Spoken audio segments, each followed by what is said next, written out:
જય સ્વામિનારાયણ. નીલકંઠ ધામ પોઈચા આજ ભાગ 2માં ત્યાં જે નગર યાત્રા નીકળે છે અથવા તો રથયાત્રા કહી શકાય, તો આજે એની વાત કરીએ. જો સાંજે 6-1 વાગ્યાની આસપાસ છે ને આવી એક નગર યાત્રા ત્યાં નીકળે છે. ખૂબ સરસ તામઝામ, જાણે એક ઉત્સવ હોય એવો સરસ માહોલ સાંજે અહીંયા હોય છે.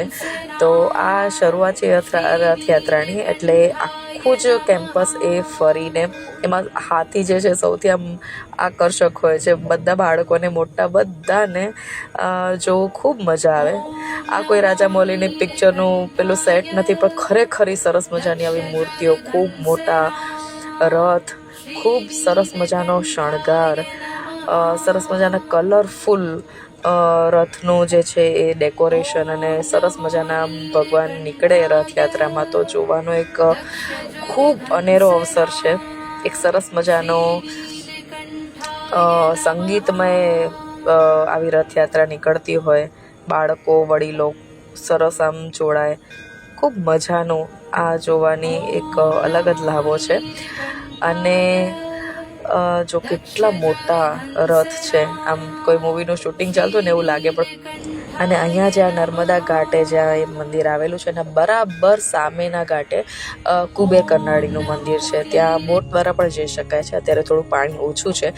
અને હવે આમ સાંજના સમયે સરસ મજાની રથયાત્રા જે છે એના હવે લાઇટિંગ શરૂ થઈ. જો મંદિરને પણ લાઇટો દેખાવા મળશે રથયાત્રામાં. આપણી જે નગરયાત્રા છે એમાં મશાલો પણ આમ જોડાઈ જાય, અને ખૂબ ધીમે ધીમે જે છે એ દ્રશ્ય પણ જોવાની એક અલગ લાભો છે, જો મશાલો પણ જોવા મળે છે. એટલે આનો એક વિશેષ લાભો છે જે સાંજે 6 વાગે નીકળતી હોય છે. તો અહીંયા આવો તો અચૂક એનો લાભ લેજો. ખૂબ સરસ પ્રાંગણ, ખૂબ સરસ કેમ્પસ, ખૂબ ચોખ્ખાઈને એટલું બધું મોટું પ્રાંગણ છે, અને ખૂબ આમ આનંદ આવી જાય એવું સરસ મજાનું નીલકંઠ ધામ પોઈચા છે.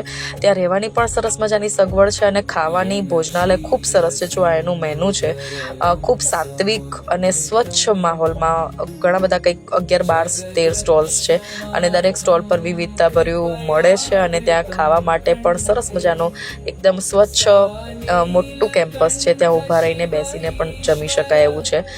ગૌશાળા પણ છે કેમ્પસમાં. અને બસ આ નીલકંઠ ધામની મુલાકાત અહીંયા પૂર્ણ થાય છે.